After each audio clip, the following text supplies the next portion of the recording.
इथे वाजले 1, आता करायचं आहे आराम. पण आराम करायला घेतला आणि मिस्टरांनी दार वाजवलं. टक, टक, टक. म्हटलं काय झालं? तर म्हणे माझं एक डॉक्युमेंट भेटत नाही आहे, त्यामुळे ते अर्जंट शोधायचं आहे. म्हटलं ठीक आहे शोधा, मला तर काही सापडत नव्हतं ते.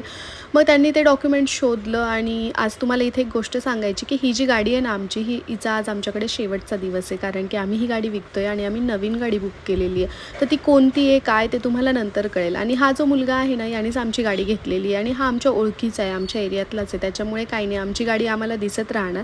पण शेवटी कितीही झालं ना तरी आपल्या एक मेमरीज असतात, आपल्या आठवणी असतात ह्या गाडीसोबत आणि ह्या गाडीने आम्हाला खूप दूरपर्यंत फिरवले. त्याच्यामुळे आमच्यात प्रचंड आठवणी ह्या गाडीसोबत.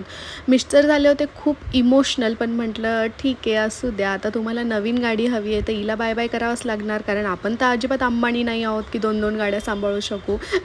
तर म्हटलं चला आता हॅपीली बाय करा. आणि इथे याचं वेगळंच नाटक असतं. कोणीही आलं ना बाहेरून की याचं असतं की बस मला फिरायला घेऊन जा, आणि इतक्या उन्हात